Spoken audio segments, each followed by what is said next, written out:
This episode of Real Money is live wired. You have got to watch this, and it's for any woman in America, anywhere, any woman on the planet today who's really ready to level up her game and know what it takes to do it. My guest today, Paula Blankenship, runs an over $100 million company today, and we're going to talk about what it's taken her to get there, get here, which has been lots of failure, what kind of DNA she has to help inspire this kind of success, what inspired her to do it, and all of the in-betweens.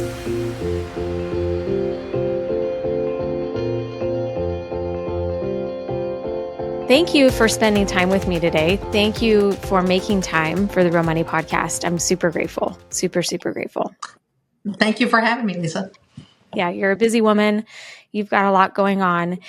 And the history of Real Money is that I started my podcast, my show, almost 3 years ago with the intention of sharing, pardon my French, but the real shit.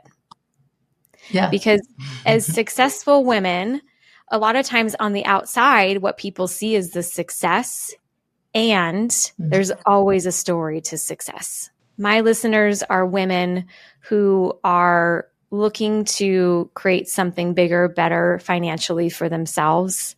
Some of them are business owners, some of them are not. And my intention and hope for today's conversation is that we can take a dive back to how Paula Blankenship became Paula Blankenship, a $54 million company today. My company? Is it? It's about $100 million company. $100 million. Yeah, you're off just a little, but hey, I found an old statistic. I had an old, yeah. So, okay, well, yes, you did. Amazing. As of January this year, our valuation was $100 million. Congratulations. So, thank you. It's been and fun. there aren't many women that can say that they have $100 million companies. Well, no, probably not that started at my age in a kitchen 10 years ago. No, not really. Probably not. Probably not. So I want to know, Paula, behind the company and how I know the story of 2013, Braden was getting in trouble or needed some things to do. Mm-hmm. And so you created this paint, but that's like that's the transition of the story. And there's a lot that happened in your life. There's a lot before that. Absolutely. A lot before that. And since you're talking money, and of course, this is about a train wreck of a life, and that's probably what I had because I was the person who would never balance a checkbook. I will tell you this because I think this has been pivotal in my life and my approach to money. My mother was a businesswoman, and I grew up with a very strong female presence in my household, and there was nothing she couldn't do. She was wonderful at books, and so she had a right and a left brain fairly equally, and ran a furniture business and diversified that into building homes, lots of things. So I grew up around this amazing woman, and she said to me when I was probably in my early 20s, she said, "You are a joke, Paula. You're a joke." And I said, "What do you mean?" She said, "You bounce checks. And that is so embarrassing to me." She said, "I cannot believe that you bounce checks." Well, I always made them good. I never let anybody hold a check, but I would just let them put them back through. I literally lived my life that way. I was such a poor financial person because it was old school. People put their money in a checking account and then you wrote a paper check. That's how long ago this was. I didn't carry a credit card or anything like that, but I was so uncaring about that. My world went on if the check wrote or whatever. I just had no responsibility about that. And I would always buy a car or something I really couldn't afford, but it was my motivator to get me out of the bed to work. And this was all prior to having a son, of course. And I had my son pretty late in life at 32 and unmarried when I had him. All these proud things I'm telling you here, by the way, and because this is real, as you said, real shit. I'm going to tell you real shit. I was a piece of shit, honestly. And I always worked good, always had great drive, a great work ethic, but had no freaking idea of what I was going to do with my life other than copy what my parents were doing, run some sort of a business. I mean, we wouldn't even get a business license in our hometown. That's how open and loose this was. We would just open up a store. No, I'm from Tennessee. I'm from a small town called Oneida, Tennessee. And of course, everybody knew our family. My grandparents were in business there. My aunts, my uncles, my mother's aunts and uncles, all business people. So I was the embarrassment to my mother. Of course, I was also her pride and joy. So she always adored me. I could draw, I could paint, I could do anything I wanted. I was that child, and I was her baby. So she always bragged me up to everybody. But long story, I never finished high school, dropped out as a senior. Felt like I didn't need school. I had a business at 16. I opened my own clothing store because I liked to buy clothes wholesale. So even though my parents did not want me to open a clothing store, obviously they hated the rags business, as my father called it. And anyway, opened it anyway, and opened the doors when I felt like going there. I was irresponsible, and that's the kind of person I was early in my life. And having a son later in life really changed the game for me. And I know a lot of people probably can say the same. Once you have a child and you realize you're responsible and the sole provider for this human being, your get out of the bed game changed enormously. And my money game also changed. I knew then it was not, by his whatever, he didn't bring himself into this world. This was my burden, and I was going to make sure he never wanted for anything. And he's never caused me a day of problems in his entire life. And I moved him to Louisville, Kentucky, when I went out on a blind date on Match.com. I met a nice guy, met him in Lexington. So I drove an hour and he drove an hour. And he told me about this great school that his ex-wife had made him put his two sons in, that he resented her for because it was expensive. And it was a Catholic boys' school. So we weren't Catholic. So this seemed something, I wasn't even listening to what he was saying about that. But he said, this would be, something I was really angry about because she forced me to do this, but was the best thing ever happened to me and my boys. And I thought, wow, too bad I couldn't do that with my son. So the romance didn't work out, but nevertheless, I went home and started researching that school. And I thought, why couldn't I do this? I'm the only one stopping me from doing this. And I thought, why not? So I signed my son up for a shadowing event, and he never cracked a book in school, always kind of like me. He was going to ride on his little crafty laurels. He was never going to really go to college, had no doubt about that. And he had a great relationship with his father, too, by the way. And his dad's a little bit like me, kind of entrepreneurial and could make money doing anything and always made a living. So there's my son. I think he's going to follow in our footsteps. It's not as easy as it once was to do that, like his father and I had done. So I thought, I've got to aim this arrow higher than I've aimed my own. So I got him into the school. He tested the honors program. So anyway, I moved him. Yeah, kind of crazy. We'll move mountains for our kids. Yes, absolutely. Yeah. Would do anything. And it's been the best thing I've ever done, actually. When you say it's not as easy now as it was back then, what do you mean by that with business? Well, back in the day, there was a lot of opportunities in the real estate business and those type of things that his father got into without a license and all that. He was buying and selling land. He's not a realtor. He was doing those things. Now there's a lot of criteria that you have to meet. You have to have a license. You have to do a lot of things. And in my world, I was opening a business when selling and whatever, selling furniture, whatever business that I've had so many businesses, it's not even fair to even talk about them.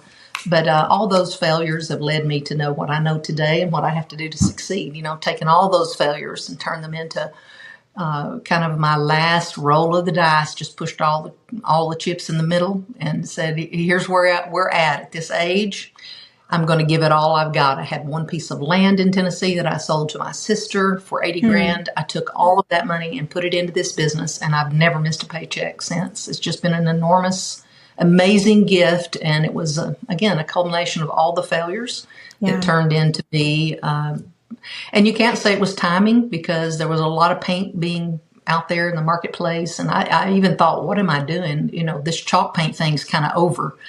And I thought, well, why is my product different? And it wasn't at that time. Early on, it was a chalk type paint, and there was a million low entry type level companies that were doing just the same as I was doing using the internet. And I thought, I've got to do something different. I've got to invest in a better formulation, and I've got to make it more advanced and give people some simplicities here and take away some of the guesswork that consumers feel. So that was kind of the mindset that I went down. I started trying to figure out, let me help people answer with technology to back it up, not just bullshit, but give people real answers and real solutions to how they can use this product to upgrade and update their own home. And I also thought, if I will teach to these people, teach them how to use the products. I first started off with my products at retail, and that was a disaster because no one's teaching you how to use anything on a retail shelf.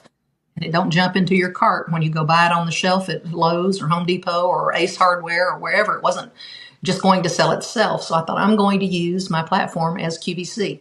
And I'll be my own QVC. I can't get on there, but I'll just turn this sucker on and be my own QVC. I've got it in my hand. I actually now have my own camera, and I can talk to consumers. And if they like what they see, I will let them try my product for free. Yeah. And it was a very costly move, but I did it anyway. And it turned out to be the best thing that I ever did was a customer acquisition of giving away a free sample. And again, if that wasn't successful today, you can't give people a product and say, try it. If you don't like it, I'm going to pay for you to try it. And if you don't like it, well, we hope you do. But, we find that they come back. So we know they love it. And that's proven to be the success really of our business, and how we've grown it and the longevity of it is because the product actually over delivers what people believe they're going to get. So that's the magic right there. There's a lot of magic in there. And I want to go back to those failures. Sure. So, there's a lot. How much time do you have? So social media right now is hurting entrepreneurs, I think, in some ways, and female entrepreneurs, because this part of the story is left out. Sure. Everybody's successful today. Everybody's wonderful, beautiful. They're thin. Their faces are perfect. They're all using a filter. Yeah, you're right. No, you got to go behind that third curtain, as you know. You know that already. Yeah. And I work with female entrepreneurs all day long, looking at cash flows, looking at bank statements, talking about risk. It sounds like for you, you have that entrepreneurial mindset of, I'm going to fly by the seat of my pants. I'm going to take risk. And the failure, what part of the failures did you learn the most from, and which ones specifically? There's a podcast I see a young man, and I'm sure you saw him on Instagram. He walks around and he interviews all these people in Palm Beach and just wherever. He walks up to rich men and mainly old gray-haired white men, seems to be. But he walks up to them and he asks them this question, has there ever been broke? What's the key to your success? He always asks them, what kind of car are you driving? And, all the external things that he happens to see. It really is. It always invokes the idea to me is, what would I say if this cat approached me? But here's what I would say is, yes, I've been broke. Being broke taught me a hell of a lot more than being rich. I operate great on the edge of disaster. That's what I like. I create disaster. I create pandemonium in my own life, meaning when I get comfortable somewhere, I go find me something that makes me uneasy. And that's always been me. I never like to operate in the throes of luxury and let's kick back. I can't go on vacation. So there's an ugly downside to that too. My husband happens to be a man who's worked in the corporate world. He's always gotten a paycheck from a big corporation all of his entire life until he met me. One night, this was a very telling thing. This was 7-8 years ago, kind of before everything took off for us. And we were sitting on the sofa. He was sitting kind of adjacent to me. And I said, I can really feel the momentum growing in our business. He said, well, I hope it sure hurries up, or something to that nature. And I said, well, what are you saying? And I look over at him. And I mean, this is a strong man now, 6'4", big guy, big strapping man. And there's a tear rolling down his face. And I'm sitting in my nice home. I think there's money in the bank. Don't ever look, because money does not motivate me whatsoever. I think everybody's happy. The business is growing. I feel the momentum. And I'm telling him that, trying to get him mentally in that place. And I see a tear rolling down his face. I said, why are you crying? And he said, this is hard for me. I have never, ever been where I only had $20,000 in the bank. We have payroll coming up, and I don't know what we will do. And I said, oh my God, Craig, $20,000 in the bank? Damn. I felt rich to hear there's 20,000 in the bank and payroll's going to happen. And we had 4 or 5 more selling days before payroll would even hit anyway. But I said, you are not cut from the same cloth as I am. I am on a ride that I love the struggle. This is the ride. And you are not cut for this. This is not who you are. And if you can't handle this high and low and high and low, you are going to die a miserable death here, because that is what being this is. This is not kick back and luxury and turning it off. I love to see when entrepreneurs say, I'm looking for this, I'm going to be at this island this week, and I'm over here this week, and all the while I'm making this passive income, making millions and all that. That is such BS. And that's what you said about the internet. False bullshit. That is a very short window in time that these people are going to be at that level, because believe me, if the Chinese know you're putting product in Amazon and you're buying it there and putting it in Amazon, guess who's going to be putting it in Amazon with another brand name? Them, because that's what they do.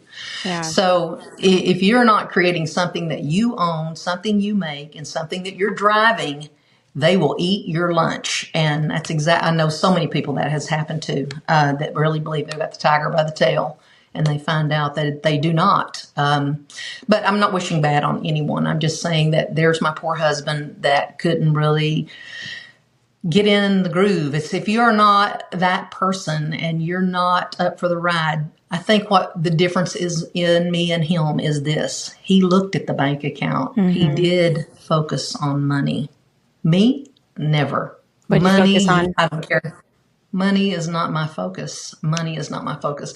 My focus is enjoying the ride. And that's a big, broad brush. But whenever I say I'm enjoying the ride, I love the highs and lows. Like I said, if I am comfortable, I figure me out what's something else we can do to put the pressure on. Because we're going to that level now. You know, that's what I like. I like and enjoy the journey of doing something I never dreamt I was going to be able to drive this bus. You know, in January, we closed on the first acquisition of our lives, and I'm 61 and he's 65. We bought the paint company that had been making our paint, a 75-year-old paint company that had been making our paint all the years. And I approached the owner and asked her, would she sell the business to me? She said no. And anyway, we bought it. So we closed January 1, and that's where the valuation came. That's what the double was that I was telling you about. But nevertheless, I could have sat back right where we were and enjoyed where we were at and kicked back and said, oh, I'm done. Everybody's happy. I'm happy. I'll be a little grandmother over here, which I adore being a grandmother. Don't discredit that. But I can never retire. That's probably not healthy mentally. It's just, I'm just not one of those people who can go turn it off. I was in England last week and just tried to tell myself this business will survive without us. And I know I have good people in place and it will, but, I don't turn my phone off because I know when they need me, I need to be there on the other end until I can't be. I always say I'll be there till I can't be. Once I can't be, whenever, you know, when there comes a time and I'm not adding to your progress and I'm not a benefit to this business, y'all kick me out. You may have to wheel me out. Please throw me out. Please oust me from the CEO role. I beg you. I love it. If I'm not doing something progressive. Anyway, I'm probably an odd breed. I think, yes, I think you are. And what I'm hearing you say is if you can't take the heat, get out of the kitchen. Oh, absolutely. Let me tell you, if you just using the word, I see so many people saying I'm an entrepreneur. Do you know what that really means? That means, here's what it means to me. I just won this EY Entrepreneur of the Year award. Congratulations. And yeah, but all the judges at this event came to me, 7 of the 8 came to me after it was over and said, of all the stories they heard, mine hands down was the only one they didn't vote on, that my story was the one they felt like could go all the way to the national winner. So I was like, oh, wow. That's crazy. I think what they get hung up on, I believe, is that don't have a high school education, much less a college one. And I started late in life and those things. But I am all about one thing. I am about the American dream and keeping Americans working and keeping people, foreigners, off of our soil that are here to infiltrate our businesses and our manufacturing facilities and taking an offshore everything. Even brands that are trusted American brands are building all of their products. Sherwin-Williams, I will just say it. They make every one of their products outside of this country and put it in that USA package and label and put it in stores all over the country. Y'all go, well, that's an American-made product. No, it's not. But, whatever. I don't want to dog them because every one of them are in the same game. But I think it's important that we embrace American brands and really stand up as Americans and truly find things that are made in this country. If we don't, it is so short-lived what we have. With Amazon, every single person is able to enter into our economy. And I don't mean in a little way. I mean, now they can ship anything. They can make and ship anything. So used to, they were held to container standards and they couldn't ship here anything that was too large or too small, not expensive enough. And now they have all the logistics figured out. So they are coming for us. I was in the furniture industry for many, many years, and I saw it kill North Carolina. The whole furniture industry completely killed the whole trade. So it's after the paint business. It's after every business. I think not in a big way, not in a little way, big way. That speaks to the entrepreneurial spirit. The competition is everywhere. Absolutely. And you have to stay on top of your game. You have to stay on top of your game. You do. But here's where the competition doesn't bother me in any form. But where it's unfair is this. I'm held to federal regulations on paint standards. I'm held to paint care for disposal. I'm having to pay all sorts of employee tax and all kinds of regulatory. And I have people in my business on the weekly examining how we make paint, what we put into the air, what we put into the groundwater, all of those things. They are not. And they're filling Amazon and competing with me at a lesser dollar for a lesser product, but nobody knows the difference. Yeah. And they just, what's the cheapest thing here? What's got the best reviews? That's what they're looking at. So that's the part that really worries me. And I think somebody has to put a voice to that. And I plan to do that. I actually have my own podcast coming out, and I hope you'll be a guest. I would love to. It's called Making It in America. So that's the podcast. I love that. Thank you. And thank you for that. Thank you for your entrepreneurial spirit. And thank you for that's values. That speaks to values. And when we talk about business, you have to make sure that your core values are embedded into your business. And for you, now $100 million valued company, how have you been able to scale and hold on to and maintain those values? Because I think there are a lot of women that are just as afraid of success as they are failure, because we have failed and we've survived failure. But to think about how to scale, how to grow, not knowing how to do that, having ever been through that for you, what are the key things that you've done to be able to maintain your core values and scale? Well, two things, twofold. First of all, I focus on one important thing. I focus on the person buying my product. I want it to be more than I've told them. I want it to deliver more. I am consumer centric. I believe that is where the buck stops. When the money stops, there's no need to worry about process or the valuation of the business and all of that. If your product does not meet the needs of the customer who's buying it, that's the end of all the games right there. Yeah.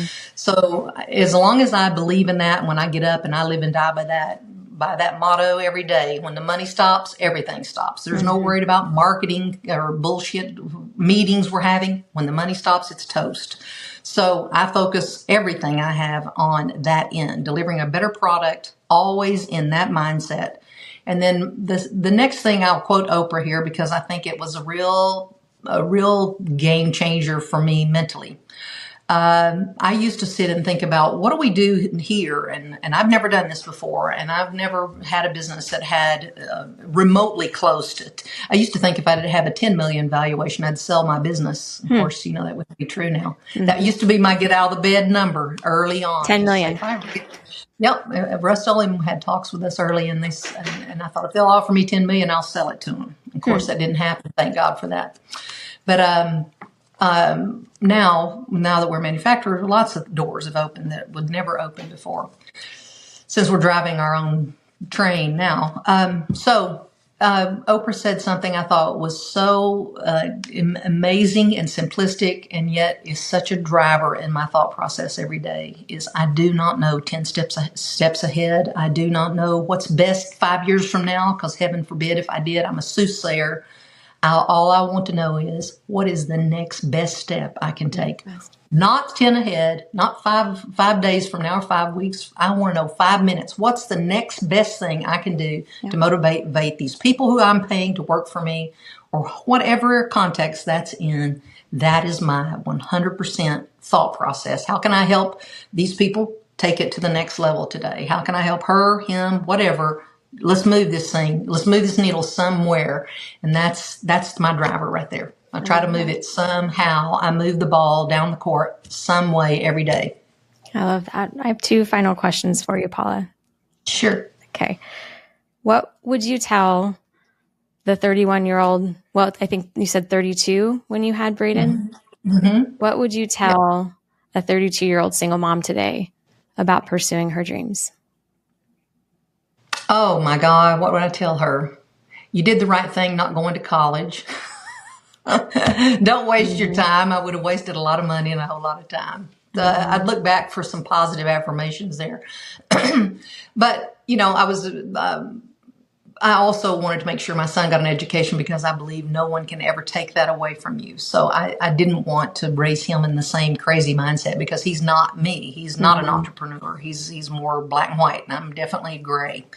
So that's not for everybody. So what would I tell myself? Start earlier, get more clear, focus on what your strong suits are, because I was good at a lot of things, so many things. I'm an artist. I paint. I do so many things I could have made a decent living at. But, time tells all, and eventually you do find your lane. And I never dreamt mine would be in the paint business. I'm an interior designer. I was working in New York City. When I started this business, I was working in Manhattan, working for a billionaire there. And he loved me and I loved him. And we had a love-hate relationship. But he taught me more about life and working with people, working in uneasy and uncomfortable situations to where you felt inferior. These people were all Harvard and Yale graduates, and here I am in the middle of these people telling them what to do. Yeah.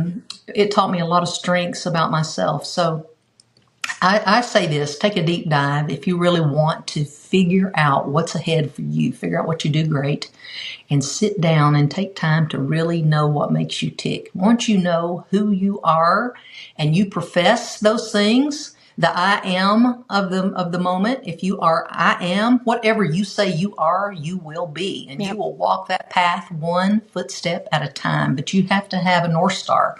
And if you've got that North Star, you can get there. And all you have to do is not listen to the naysayers and don't listen to the family members and all of that. But if you really want it and you have passion and a drive, you can get there. I promise you, in today's digital world, there's nothing going to stop you. 40 years ago, when I was young, lots of things could stop you. To promote a no-name paint company, I would have had to run an ad in a national magazine, which would have been $50,000.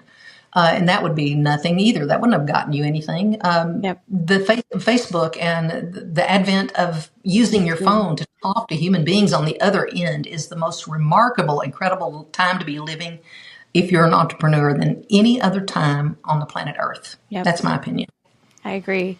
I consumed all of your YouTube videos before we hopped on. And just to see. Yeah. But you were in your bedroom painting a bed. Your husband, I think it was the husband behind the scenes. And it was simple and it was honest and it was approachable. And you were just being you. And thank you for being you and for being honest and real. I really appreciate that. You. Yeah. I think that's been a huge driver in our business. I always said we don't want to be Pinterest perfect because that's not how people live. I don't mind putting a kitchen photo up of a home that was built in the 90s. Because guess who lives there? Most everyone has a home that looks like that. We don't live in these jewel boxes that people promote on the internet. So that's fake book, in my opinion. Yeah. So we've let our brand not have the cutest pictures on the internet. Yep. We try to show people reality and what their projects might really look like. And I believe that's been really a huge part of, like you say, the honesty, not being perfect and talking like a hillbilly like I do. Not trying to be perfect in all the ways. So we just let it roll. And it's not, and it hasn't been. And I love hearing about who you are and how you thrive today and what you've been through to get here. So thank you for all of that. My final question is, who are the people who have influenced you the most on this journey, and who's on your core team today? Oh, I have a great core team. I have to always mention Melissa Osborne is a girl that I hired whenever I first opened or went to and found my first little flex space out in a production court was the name of it.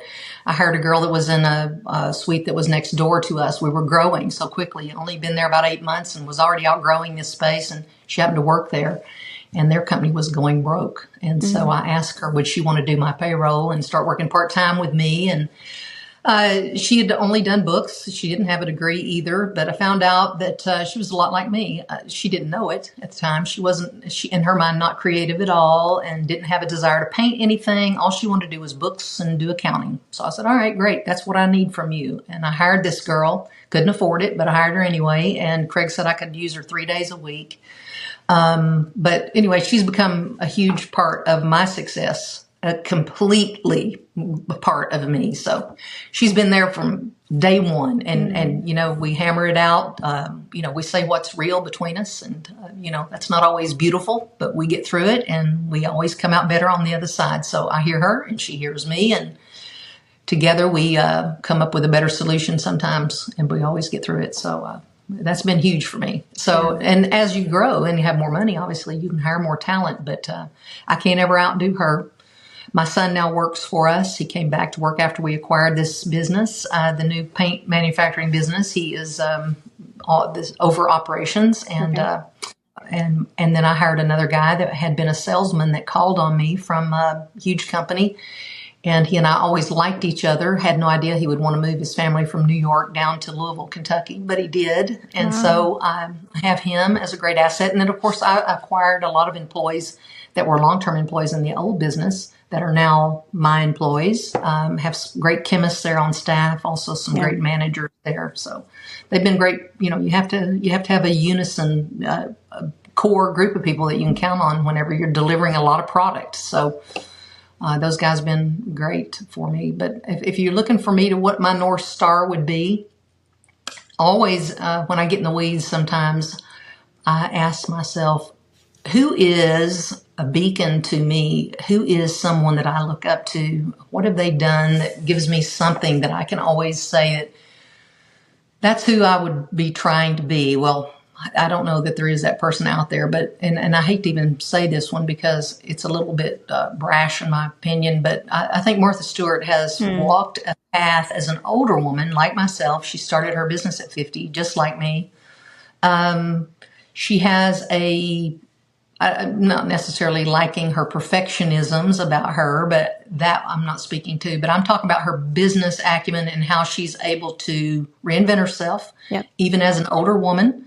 And she never counts herself out, and that I like about her. So I also think that she's been a super smart person guiding her own business, and I believe she is at the helm. And I see a lot in her that I would pattern myself after, even though I'm not trying to build a media empire. She's not been a manufacturer either. She doesn't manufacture. She just sells her name to manufacturers. So she may be smarter than I am on that front, but in your own way. You're doing it in your own way. I'm doing it my way. You're doing it I your like way. I like owning my own manufacturing facility, not somebody putting my name on something and giving me a royalty. Sure. I prefer it that way. There's one thing about you, Paula, you're going to do it your own way. And I That's love probably that true. about you. Even to my demise, it would be. I'm the same way. My husband. Oh, yeah, well, that's my God. You're an entrepreneur. There you go. You're the Yeah. same. I'll walk right into the ring of fire right here. I'm just that bold and dumb. Yeah.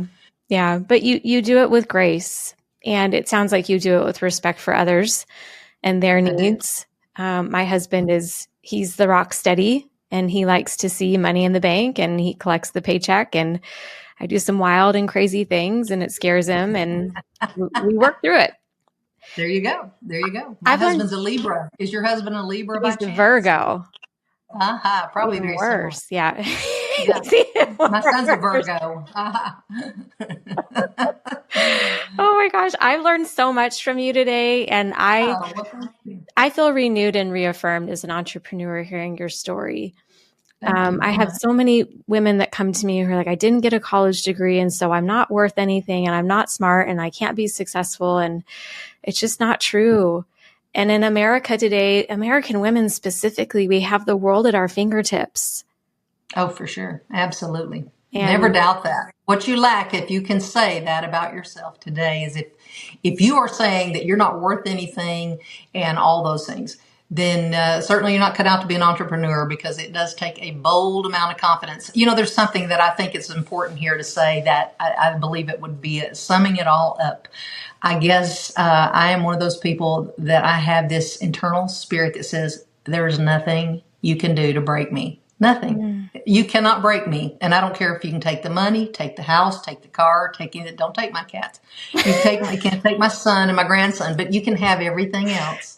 But you will not break me. You will not break me, because I'm going to come back. I'm going to be a little weed, and I'm going to grow right back. I'm going to be stronger probably. There is no sucker out there who can take that from me. So if you don't have that internal confidence, I think, and understand that money and material things don't make you, break you, make you happy, whatever. You have to have this burning desire to accomplish something that is making you get out of the bed in the morning. And if you don't have that, then this isn't the life for you, for sure. The entrepreneurial pursuit is not what you need to do. Agreed. I agree. Thank you for that. You have a book coming out. I do. Yes. When is your book out? Well, we're still in the throes of a publisher at the moment, going between some, but I'm hoping, I'm going to say by the first of next year, somewhere in there. Amazing. I can't wait to read it. I'm so excited. I can't either. Yeah. Thank you for sharing your story. Thank you for sharing vulnerably. I benefited greatly. I know my listeners and audience do and will. Great. I can't wait to hear the feedback. Yes. Yes. I know we can find you anywhere on social media. Where's the best way for someone to follow your journey? allinOnePaint.com. Just all in one paint. It's everywhere. It's YouTube, Instagram, Facebook. And we have a great group on Facebook as well. And you can get a free sample there. All in one paint, just like it's spelled. Spell it all out. But that's where we're at. Amazon, you name it. We're there. Thank you, Paula. Thank you. Bye. Hey, thanks so much for being here today. I hope this conversation was super inspiring for you. Make sure you subscribe to my channel. And if you're looking to take the first step in my world, I know that you need to know your money personality. Join me on the adventure of knowing what your money personality is and how you can live your healthiest life financially. Do that today.